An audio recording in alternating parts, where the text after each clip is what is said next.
All right, everybody. I have my camera and my computer here going, so I'm a little it's a little trippy, but I wanted to talk about something. I went on a walk with a woman this morning and she asked me, she's like, she's in a different network marketing company and she asked me how I have balance. She's in her first year of building her business. And I gave her a little bit of advice and I wanted to pass it off to you guys because I don't even necessarily believe in balance. I think if you want to achieve anything great in this world and in this life, there's going to be parts of your life that you have to sacrifice to be able to achieve greatness in another area. However, there are things that you can do because I think when people think of balance, really what they want is just to not burn out or to not be working 24/7 or to be able to have, fun once in a while. And in my first year of business, what I will say is I almost had zero balance. I burnt out, I was exhausted. I worked a 12 to 16-hour days often. And now my life looks very different. But I think without putting in that effort in the beginning, I wouldn't have had the results I do now. So just know that when I'm talking about this, wherever you're at in your journey is going to be different. And there's been times where I've been like, okay, my life is going to be extremely out of balance right now. And that's okay. It's just that season. But if you're extremely out of balance all the time and your social life and your friendships and your relationships are suffering, and your adrenals are suffering, eventually that's not good. And you want to bring the scales back to almost center. I don't think there's ability to have balance in every single area all the time. If you're really trying to focus on growing in one area or another, there's going to be have to be areas that you might need to sacrifice certain things or time invested in those things. So just when I talk about balance, just know that it's on a scale. Nothing is ever completely balanced perfectly if you're really creating massive results in life. But the number one thing I told this woman when we were on a walk is to create balance in your business. You have to start telling yourself a different story that it doesn't have to take 16 hours a day. It doesn't have to even take 12 or 8 hours a day. However much time you give yourself to work your business is what you're going to fill the time. You're going to fill it with something. But what I've found is that the less time I give myself to build my business each day, the more productive I am within that time. So where I used to give myself the entire day to work, I would never set hours for myself. I would never give myself a start time and an end time. I'd wake up and start working. I'd go to bed and start work or end my day working in bed. It was so unhealthy for me and it burnt me out because I felt like I was never turning my brain off. So what I told myself is I'm only going to give myself X amount of hours to work during the day. And these are the activities. I want to get the same amount of work done from 16 or 12 hours done in 3 or 4 hours. And what I found is when I gave myself that smaller amount of time, I got just as much done, if not more, because the urgency was greater to get it done faster. So turn around the story that you're telling yourself that you have to work a lot to build this business. If you have 1 hour or 30 minutes a day to build this business with technology, with social media, you can reach more people than in 1982 when they didn't have that and they were building businesses and had to go meet everybody face to face. You can do so much more with technology in a very short period of time. So tell yourself a different story that you don't necessarily need a lot of time to build this business. You just need to focus more. You just need to focus on whatever your vision is, whatever you're creating. Even creating social media content, it doesn't have to take you an hour and a half. It can take you, 10 minutes to pop up a post. People create these stories in their mind that it's going to take them so much time to do any activity. But if you shorten the window and give yourself a deadline, you're going to be able to get them done faster. Okay. So that's number one.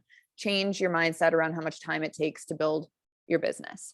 Second thing is focus on high leverage activities. And this thing, she was like, holy moly, this is a game changer. Focus on high leverage activities means that when you're looking at your schedule or your day and what you want to get done for the day, you can change these activities into high leverage activities. So if you have, basically it's how much output do I have to get for how much am I going to get on return on investment, right? And can I lessen the amount of time and energy that I'm investing and get more output, get more return on investment?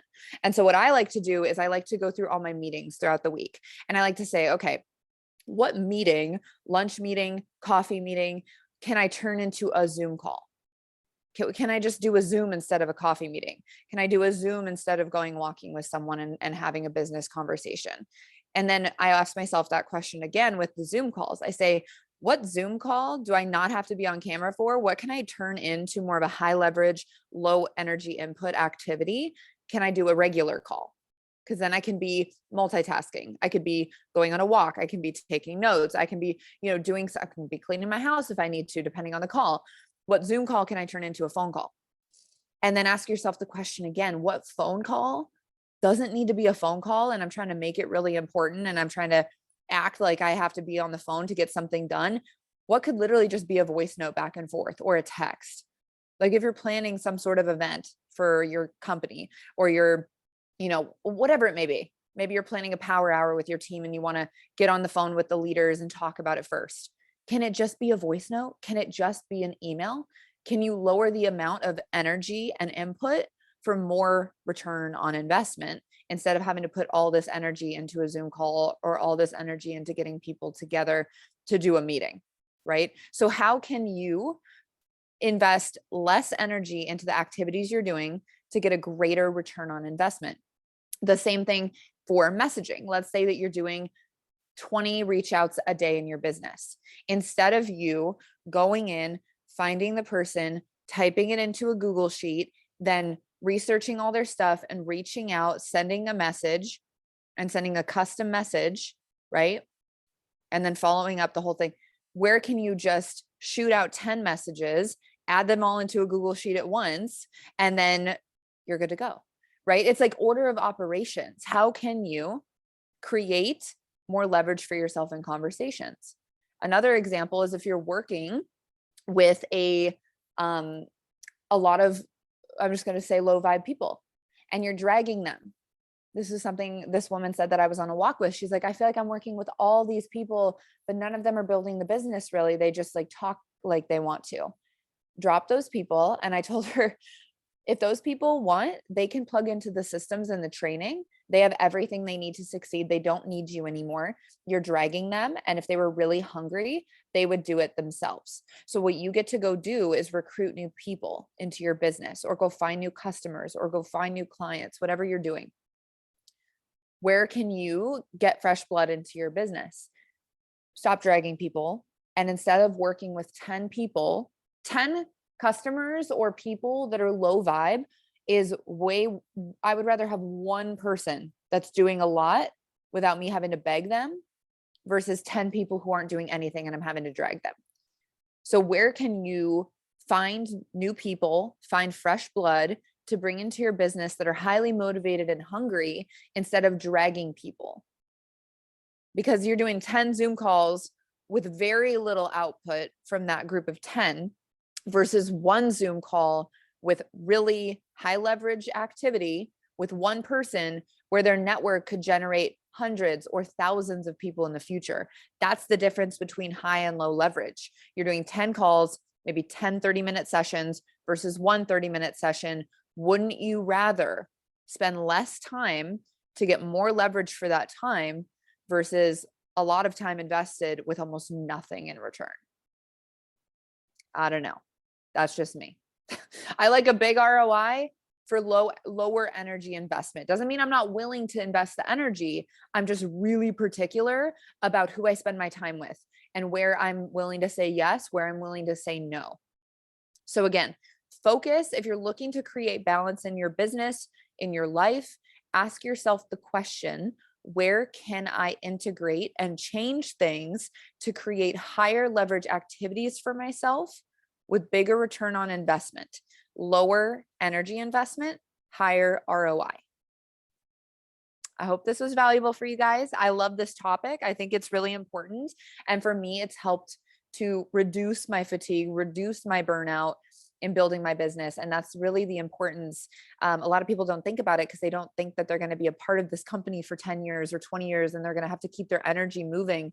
They think in 2 years, they're going to be able to retire. And for most people, 99% of people, maybe even more, that's not the case. We got to keep building this like a business. It's a business. It just doesn't run itself. So we got to look at the long term. How can we keep our energy high and our investment of time lower with high leverage activities? So I love you guys. I hope this was valuable. If you have questions, drop it below. If you have any other ideas of high leverage activities, let me know. All right. I'll see you guys later. Bye.